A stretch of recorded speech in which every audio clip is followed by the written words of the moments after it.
जनशक्तीला सदर प्रणाम। आज या ठिकाणी पुण्य महोत्सव साजरा होतोय। एक युग पुरुष, एक संत, भारतीय संस्कृती फार मोठी संस्कृती आणि असे संत या भारतीय संस्कृतीमध्येच निर्माण झालेले आहेत। आणि आपलं सुद्धा भाग्य आहे की या वसुमती नगरामध्ये लिंगैक्य दिगंबर शिवाचार्यांनी अनेक प्रकारच्या लीला या ठिकाणी केलेल्या आहेत। अनेक प्रकारचे व्याधी भक्तांच्या त्यांनी दूर केलेले आहेत आणि म्हणून आपण दुरून या ठिकाणी प्रत्येक आमुष्याला दर्शनासाठी येतो। अशी ही संतांची भूमी असलेली हा भारत देश आहे। पवित्र असा देश आहे, सुजलाम सुफलाम असा देश आहे।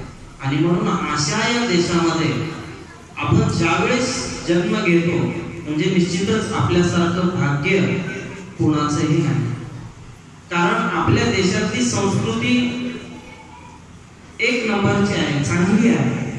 संस्कृती म्हणजे काय आहे संतांनी सांगितलं। संस्कृतीला साजेसं घडवणं म्हणजे संस्कृती आहे आणि ती संस्कृती आपल्या भारतामध्ये आहे। आणि असे चांगले संस्कार द्यायचं म्हणजे आपल्याला संतांच्या सानिध्यामध्ये जावं लागेल। आणि मग आपण संतांच्या सानिध्यामध्ये गेल्यानंतर आपल्यावरती एक चांगल्या प्रकारचे संस्कार होते आणि म्हणून आपण बहुसंख्येनं या ठिकाणी आलेला आहात। आताच्या काळाला संस्कार देणं फार महत्त्वाचं आहे। वरचेवर दिवस वेगळे येऊ लागलेले आहेत आणि त्याच्या माध्यमातून आपल्या ज्या नव तरुण युवकांना, लहान लहान मुलांना त्यांना मार्गदर्शन करणं अत्यंत महत्त्वाचं आहे। आणि म्हणून जीवनातला जर प्रथम गुरु कोण आहे तर ती माता आहे।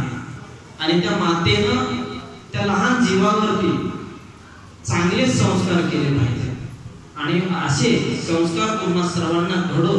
त्याच पद्धतीनं आजचा हा दिगंबर शिवाचार्यांचा महाप्रसाद तुम्हाला भेटो, तुमच्यामध्ये असलेल्या सर्व व्याधी दूर हो, ही एक इच्छा मी या ठिकाणी प्रदान करतो आणि माझ्या वाणीला या ठिकाणीच विराम देतो। ओम शांती शांती शांती।